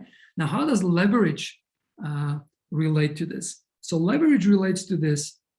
So let's go a little bit back. So how do you add value? That's answering your question. To your profile, you can add value in different ways to different people, but the essence will be a profile, what you can bring the most valuable, right? So that's it. It's really simple. Okay? Promotion, whatever we've just talked about. Now, leverage, on the other hand, is how can you make things flow faster and bigger and so forth. Leverage happens as a result of you having contributed value to someone else and therefore allowing them to do more and more with less in a particular way, right? So this is where value and leverage are kind of connected, because your value let's say I'm J.K. Rowling and I just wrote the Harry Potter series, right? It's a great value, right? For the readers, for kids, and even for some adults. It's a great value. Now, how I create how I can leverage that value is that I put it up on Amazon, right? In Amazon, the leverage happens that it can be accessible fast and really easy to any other people. Rather than me going door to door with my book, I can actually put it in Amazon, people can order it and many can get it at the same time, right? So I'm not the limitation of my value. So Amazon provides a leverage for my value, right? And the bigger the store, the bigger the leverage. Now, Amazon on its own, it's a mechanic type of business, has its value that it's a distribution channel to a lot of people, right? It has access to a lot of people, right? So that's their value. How can they increase the value? How can they make the most out of the fact that they can distribute fast? Is that they can have a lot of titles. So someone else's value becomes their leverage. They can leverage their system, which means multiply or magnify what they have, the asset they have, to someone else's creations. So this is how the value and leverage works. And this is how we need each other. And this is how my value is someone else's leverage and someone else's value is my leverage, right? So this example is pretty good. So me as a star, and this is answering Ashraf's question, or Jamie or Ashraf, Jamie question, is that me as a star, I'm looking like, okay, what's the message that I'm most passionate about and what's the value of the message? And for me, it's about here mentoring entrepreneurs just like you, right? So that's my value. I can bring it. I can bring some enthusiasm. I can bring some knowledge. I can bring some way of doing this. That's my value, right? Without it, this program would be probably a fairly silent thing. You could read things about, right? So that's my value. How I find my leverage? Genius U is my leverage because it gets me in front of a lot of people rather than me having to go and chase them and make sure that they know where to show up and so forth. Genius U does that for me. Right? So this is where I can find leverage, right? I can increase my value by having even more valuable content that I give to you, right? Or doing it in a more engaging manner, right? That's how I increase my value. But I can increase my leverage by plugging into a larger community, maybe collaborating with someone else who have access to the same people, somebody else who can magnify my message, right? So can you see that? And that's valid for every single profile. And this is how value and leverage works, right? So hopefully this was a good answer. Ashraf, Jamie, or Jamie, Ashraf. Thanks, Jan. That was great. Okay, great. And which one is your first name? Ashraf is my first name. Jamie is the second name. Okay, it's But tricky. In the West, we have Jamie as first name. Great. So wonderful. So that's the question about value and leverage in the star profile. Okay, so we have done this. So Qatar was asking if the combination of frequencies is what determines the profile, not the other way around. Exactly. It's that. Now there is an interesting question here, also from Qatar, and she's asking how are extrovert and introvert defined for the purpose of the profile? You see, Qatar is a mechanic profile, so she wants some precision here. That's great. And I know this is an important, valuable question because oftentimes people who have been exposed to many different profiling systems and they're wondering like, are we talking about what MBTI is talking about? Or are we talking about something else? Well, so here the extrovert and introverted are linked to action dynamics. So this is how we tend to show up in the world and act upon things. So extrovert is acting upon through people, while introvert will go through kind of internal processing and therefore through systems and processes, right? So this is how we will naturally make our decisions and how we will act out. So this is what it's connected with, right? So in MBTI, introvert, extrovert is more related to where do we get energy from? Do we get energy from the outside world or from some internal processing? That's a similar but a different take on this, right? So we are sticking more towards the original, to the essence of it. When people said, it's extroverted and introverted are related to expression to people and feelings rather than expression through processes and thinking, right? Kind of a logic is there. In MBTI, what would be much more closer to this is the sensing, so not sensing, the thinking and feeling aspects of MBTI, which is much closer to how we look at extroverted and introverted, because we can even layer off the extroversion and introversion that is in MBTI, have like a cube where it will be another layer under the square, and therefore you can have an extroverted mechanic and an introverted mechanic, and we can have an extroverted star and introverted star. An extroverted star would be like, Robbie Williams, and introverted would be more like Jesus, right? But it's a different way how we look at introversion and introversion. That's not what we mean. So when people say, I love people, how can I be a Lord profile or a mechanic profile? Yes, you love people, and we are not going to argue with that, but how you are going to act upon your love will be different.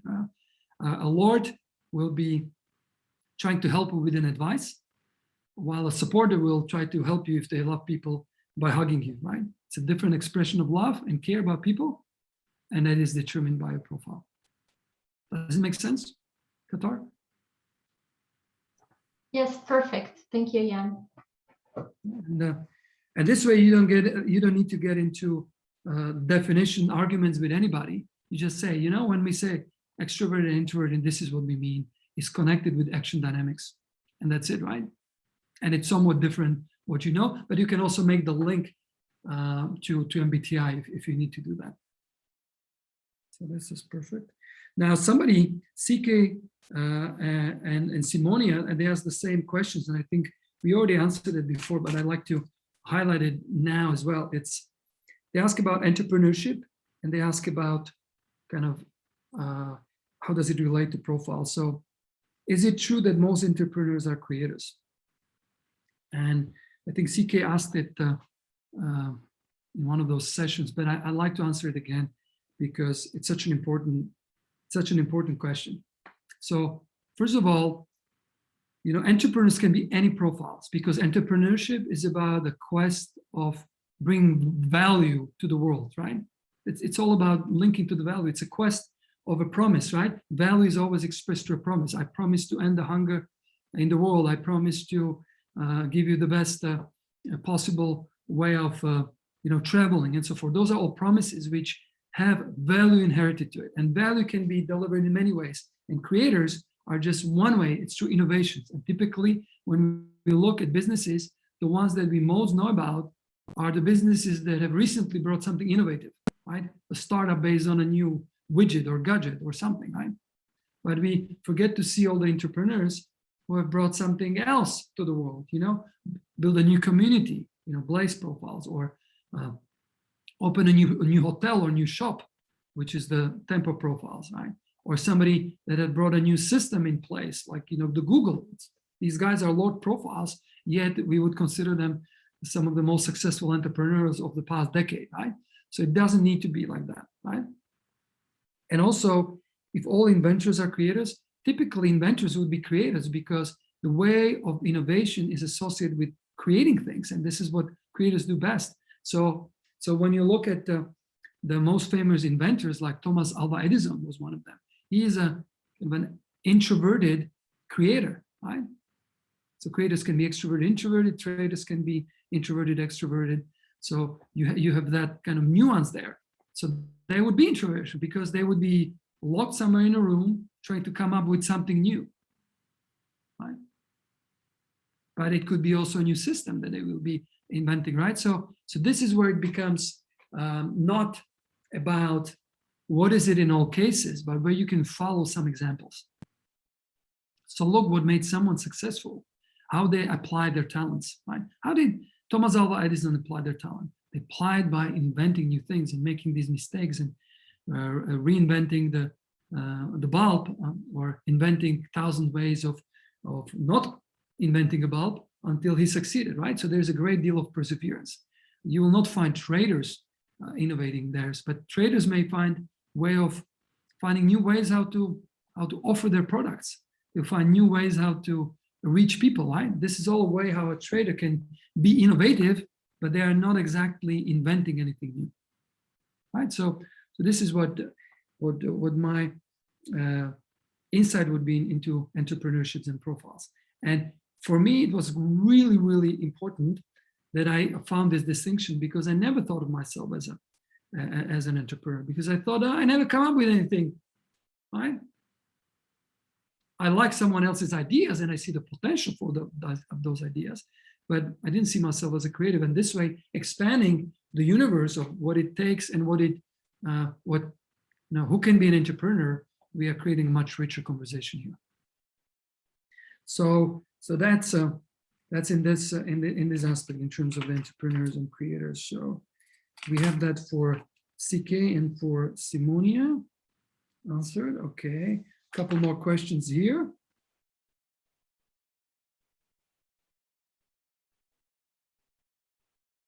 Okay. So there is an interesting question from Tomasz. Tomasz, you are there somewhere. I saw you. We kind of lost a few people, but it's okay. So Tomasz, Yes, are you there? Oh yeah, Yes. there you are, Tomasz. Great. Tomasz, you had a lot of questions, but I'd like to pick one that you asked, and it's if a person comes out as a steel or temple, but stubbornly insists that they're a creator, then I would not argue with people about this. So I would be curious. I would say, so what do you see as a creator? And then I would set them on a path of a creator and say, okay, so if you were doing these things that creator do, if you were focusing on these things where you would invest your time and energy, do you think this is something which you want to be doing? Because once you choose a path, you're kind of on that path. You won't be doing other things. And if you are on that path, it will prevent you from doing other things. So somebody insists, I would be not resisting it. I would say, go and be a creator and see how much in flow and happy you are kind of in a year's time. Go and play the game. Okay. And they will see. They'll be frustrated or not frustrated. But before you kind of send them out, do a little bit of a hypothetical, saying, okay, so if that means this is what you would focus on. You would focus on coming up with new ideas, innovating something, and then passing it to someone else to sell. Or you would be initiating a lot of the projects, without any information about any comparisons. Like, paint out the world, and if it's very uncomfortable, they will notice, because the flow happens in the activities. It doesn't happen in the head. It doesn't happen on paper. Mm-hmm. Thank you. Yeah, so it's really interesting. And I remember, and I'll give you an example of my sister-in-law. She came out, she's a lawyer, was a lawyer, and then she quit. And when she quit, she did a profile test. We said, it was the early days, like 2008. She did the profile, and she came out as a supporter. It's like, great, supporter, so go and start building your network. Start meeting new people, find out about what they're doing, go out there and talk and communicate, right? So half a year came by, and she came back from one of a meeting, right? Because what happens, if you know a supporter, you want to introduce them to some great people to get to know. So she came, and this was in London. She came after a whole day of meetings back to her flat, and she would say, oh, I'm so tired. I went to this meeting and these people just couldn't shut up, right? So clearly it was not giving her that much energy. So we said, let's take a look. So we sat down and started chatting and so forth. And we actually at the time completely revamped her profile, and not because she changed, but because when she was filling in the profile, she had this aspiration. She was like, yeah, I would like to finally see some people, right? But she is actually a trader profile. And at the time we thought she was an accumulator. And as a trader profile, she loves to be with people, but only with those she knows, only with those that she has some relationship with, not with new people, not with all the time different people, right? So this was a way how we could stress test the reality and give her a chance to explore before kind of making any decisions. So she shifted strategies. She stopped meeting with a lot of people. She chose something that was created and she was passionate about, and she became a fashion and style consultant. So she got trained because that was her passion. And now she works and serves with people. She's really good at knowing where you can get things, go to this store, not to this store. She can get a good deal. And, so she was playing to her strength, and suddenly she came alive, and it was a very different story, right? So this is how it can pan out. So it just reinforces the fact that don't take the results at face value. Take them as an important input, but as a starting point rather than as an ending point. Right? And you also asked about the community and other things, Tomasz. So I think it's a little other way. This person think that being creator is wonderful. it's not. I'm sure she wasn't creator, but answer the questions in test to have this result. Okay. So go and come back and say So what game would you like to play if you don't like trading? So if you're not like this, and that's what I would do, but then give them the opportunity to experience it rather than just, philosophize about this, because any aspirations, anything that is mismatched in reality shows up. Right. So this is why it's important. The first thing is there is no better or worse profile. Everything is good. Exactly. This is one of the tests you cannot fail. The only thing that you can fail is to be authentically you, and therefore you're just shooting yourself into the foot, right? Because it's like saying, I really love cake. And people say, you love cake? So let's give you as much cake as possible, right? And if you love cake, you're going to say, that's great. You may end up being a little bit overweight after it, but it's what happens, right? When you love it. But if you say, I should love cake, then what happens is people will give you more cake if they know this is your profile. So there's not a good or bad answer. It's just the one that fits you most. And that's the same for the clients, for the customers. Now, what we are going to do next, and this is already a little segue, a bridge to the next session, which is going to be about spectrum, is we're going to look at the different levels of the spectrum, but with particular aspect of how should you help your clients go to the profile debrief if there are different levels of the spectrum, because the advice, the focus, the emphasis will be different, right? Different people have different challenges depending on where they are on the spectrum. So the next time you will have a chance to do that. And I would encourage you for next time, if you haven't done it yet, do the impact test, the spectrum test. It's for free. You have it available in your assessment portal. If you don't know how to access it, send a message to Stacy. She will send you a link, but do it because it will be really important for the next session that we are going to do on Monday. So that's a spectrum test, and it's been fairly covered in the book Millionaire Master Plan. But what we'll do, we'll cherry pick a few things out of that so we can use it in these transformational coaching conversations that you will have. So hopefully that answers your question, Tomasz, which was about this, and it is consistent with the book. It's actually it's the same test. It just has some additional questions for the levels, not just for you. Impact test covers you, that's the spectrum test, and it also covers your business. And the business tells you at which level as a business you are, whether you have 0 customers, 1, 10, 100, and so forth, and therefore kind of gives you an advice what to do as a business for where you're at, while spectrum gives you an advice what to do as a person for you to build your wealth and your flow and give you maximum potential. So that's all there. Wow, okay.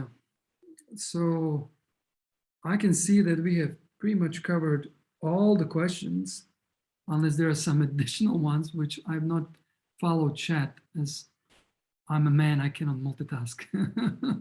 So some of the women who are multitasking.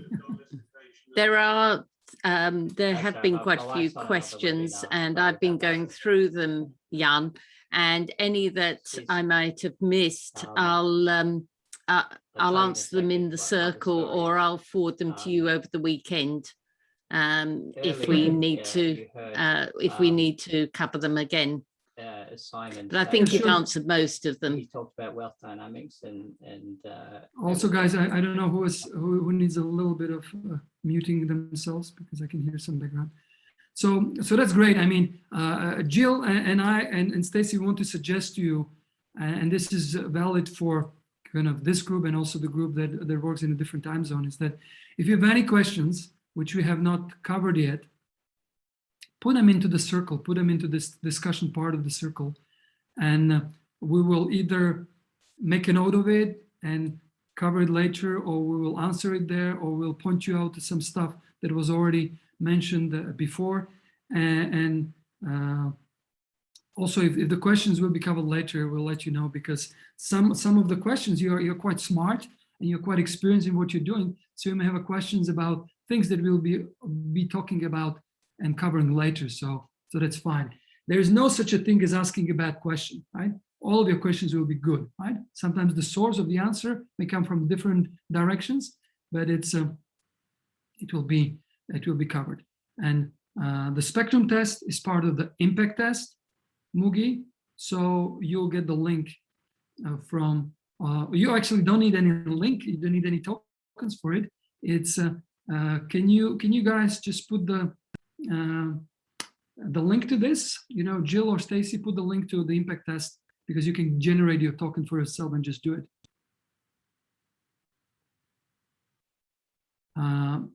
Okay, so there's a question about, so right there, Stacy put it in there. So it's impacttest.geniusu.com. And when you click take the test, there will be a specific page, and then you can click generate the token, and it will automatically let you in. So you can do it for free. And not just you, anybody can do it for free who is on GeniusU. So all your clients as well.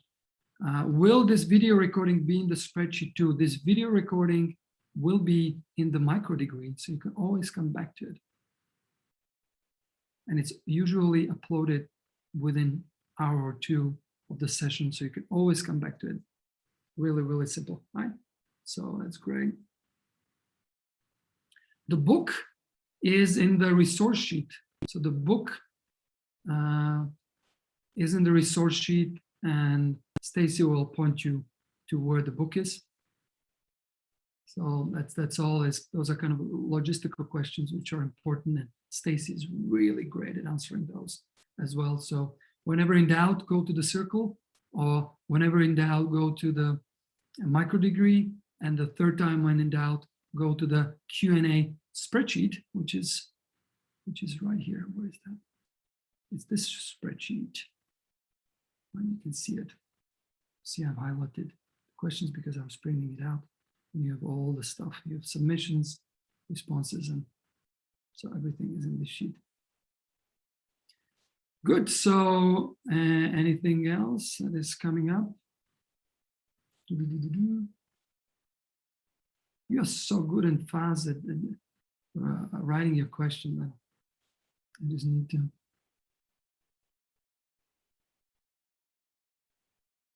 Okay, so Robin is asking, so based on the story of your sister-in-law, would you recommend that Korean retake the test after a period of time when they have used the test counselor to make a decision? No, I would say I would retake it only if there is some serious doubt and they don't have any idea about where they should go, right?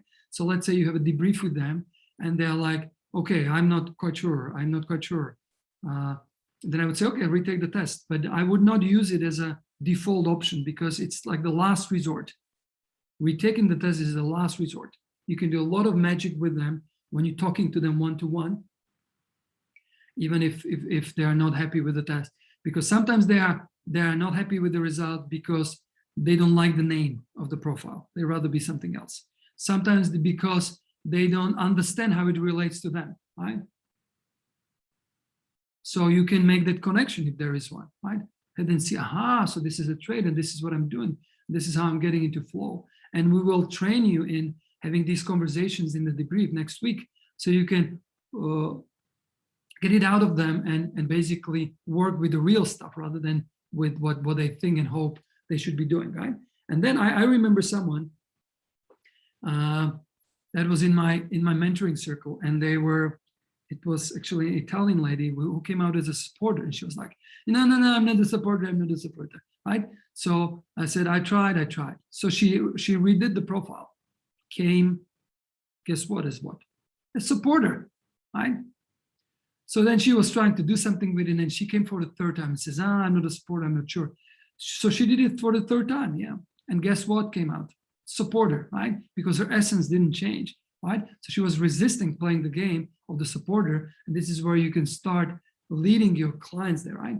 I think somebody else put it into, I think Ashraf put it there. He says he did it several times and came out as a star all the time, right? I did the test 4 times. It came out very different things, right? But I was using it as a guidance. So I play the game.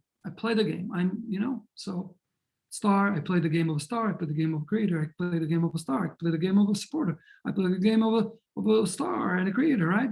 And seeing any pattern in terms of primary and secondary profiles there? Of course, right? So I'm in the star game, I feel here best. So this is my advice to retaking the profile. Thanks, Jan. It is really helpful, and it makes sense for the primary energy.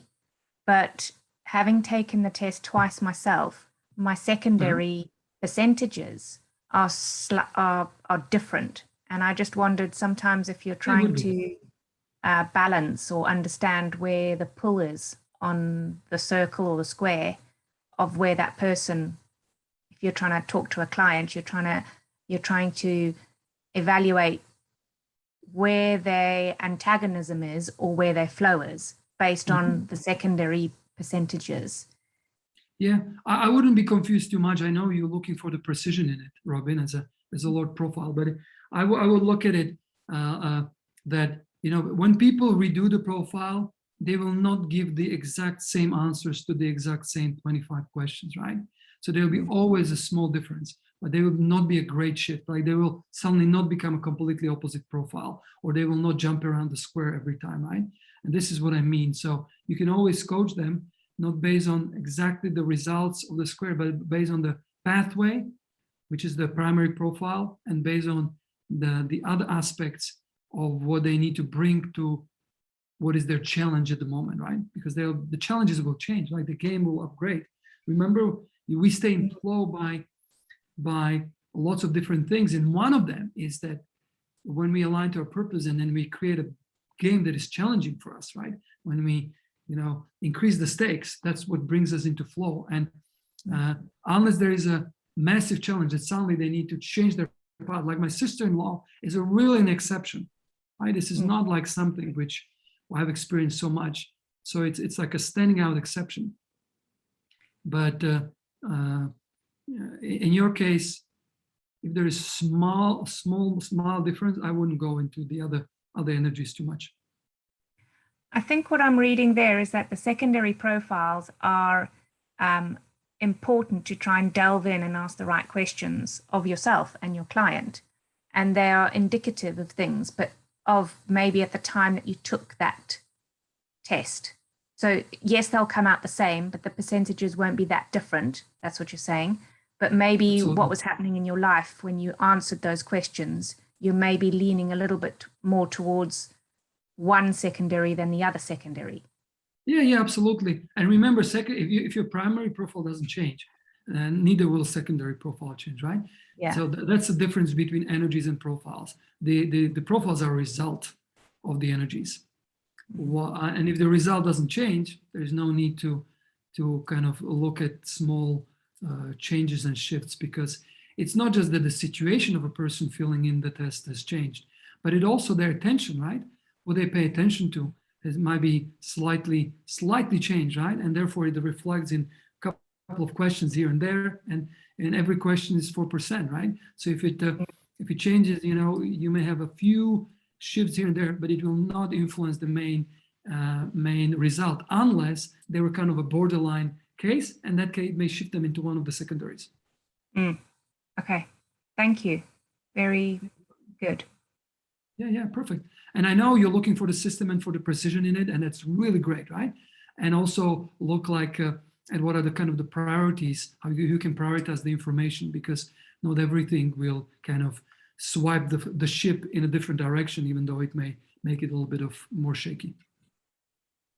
Yes, you got me correctly there. Yeah, perfect. You're very perfect. experienced. Great, great.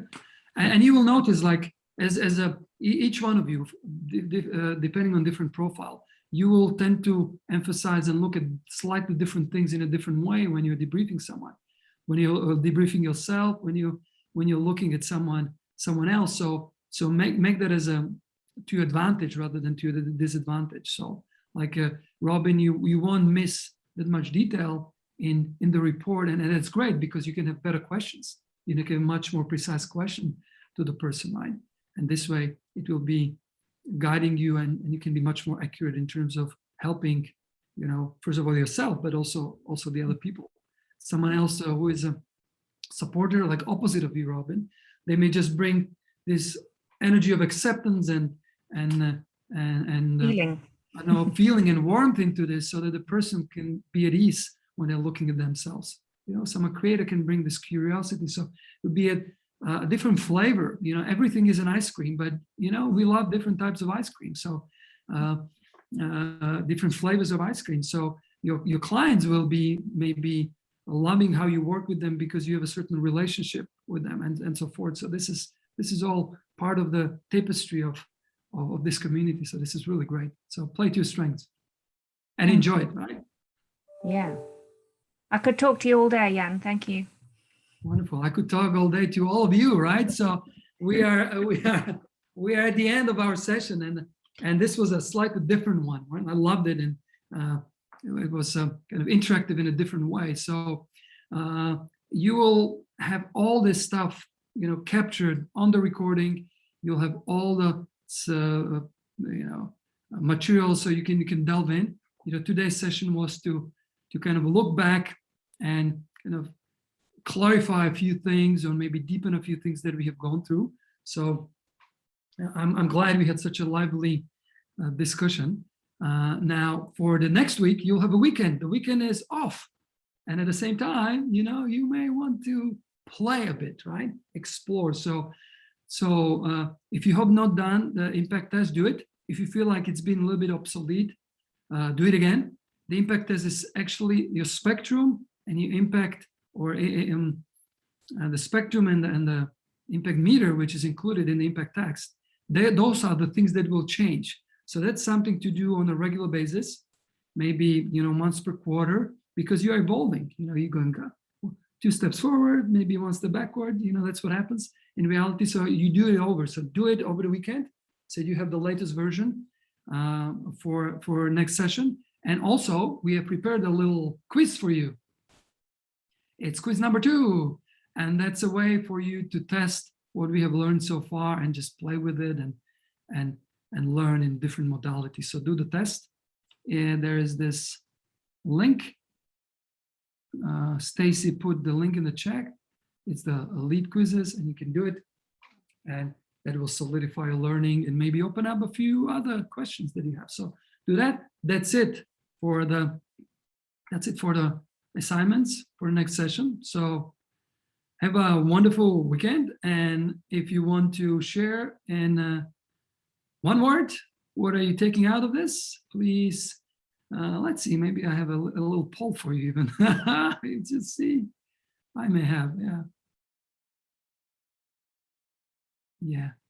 You know what, let's keep it a simple way. Put it in the chat. Let's not overcomplicate things. So what are you getting out of today? And that will mean, for me, it's a great sign. And also it will be our final words that we'll say to each other before the weekend. Play the game, play with it. Thank you. Thank you. Amazing, great community and conversation. Great, Susan. Reading the graphs, that's awesome. Breath, breath, yeah. Value and leverage is like breath. Inhale and exhale, value and leverage. Inhale and exhale. You cannot stop it. Otherwise you will suffocate. So fabulous. Great. Thank you, guys. So, and remember to connect with each other on Genius U as well. Put your story and your description, introduction on the circle. You know, get connected, because this is such an important dimension of what we are doing here. Okay, enjoying every session. This one very revealing. Awesome. Great, guys. So thank you so much. And, you know, see you on Monday. I just have one thing to add, everyone. So now that we've actually, thank you very much, Jan, for coming on today. I hope everyone was inspired by today about secondary profiles and the Q&As. And I just wanted to say one thing. So I know that we've now had 4 jam-packed sessions together. And I always, personally myself, always learn something new each time I go through this training. And I'm sure you're getting the same value as I am. So I've actually gone into Genius U this morning and I have let Jan know how I feel by giving him a 5-star review. So if you feel the same as I do, please make sure that you give him a review also. So here is the link to give him a review. I'll pop it in the chat for you guys. And yeah, so I hope everyone has a wonderful weekend, and we will see you again on Monday afternoon, evening. Thanks so much, everyone. Bye. Okay, great. So thank you so much, guys. Yeah, if you feel like, you know, send some love my way. I'm sending a lot of love your way. Oh, awesome.